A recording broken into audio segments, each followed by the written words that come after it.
If you thought the biggest problem facing the country was illegal immigration, an ongoing cost of living crisis, a broken NHS, sky-high taxes, or a bloated and inefficient public sector, think again. It's no dreadful smokers you've got to worry about. That's right, whose taxes pay for our beleaguered public services. This hasn't stopped born-again socialist Rishi Sunak wasting parliamentary time and annoying half his own party with a very unconservative and probably unenforceable smoking ban on people born after 2009.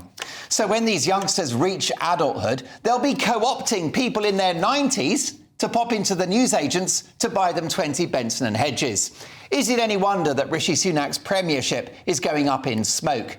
At the fag end of 14 years, things couldn't be worse for the beleaguered PM, with yet another sorry tale of a Tory MP caught up in a compromising position.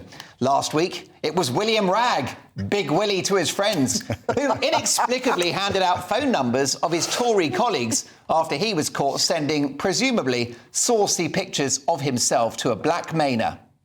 Now, whilst focus should be on Angela Rayner's car crash in slow motion, Where Did I Live 10 Years Ago drama, enter stage left another Conservative backbencher, the Lancashire MP Mark Menzies, who, according to the Times newspaper, allegedly called an assistant in the middle of the night, demanding thousands of pounds in what was called a matter of life and death to pay off bad people. Who are these bad people?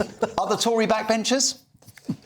He was even allegedly locked in a flat, presumably one of the flats that we pay for.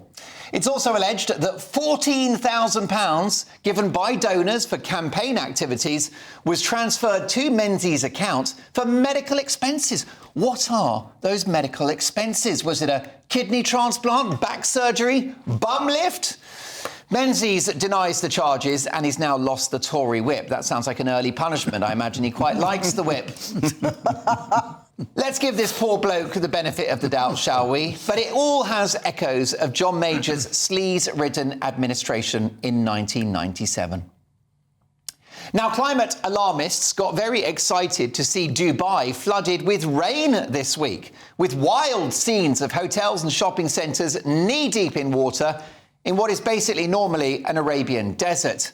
Even airplanes struggled to navigate the runway. Such were the levels of flooding.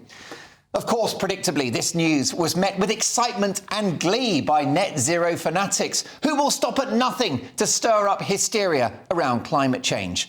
Except that some have been speculating that the Dubai authorities, that's right, the Dubai authorities, have been indulging in something called cloud seeding, where they essentially plant rain into the clouds in order to bring moisture to this arid landscape. Now, if that's true, it's probably best to leave nature to its own devices.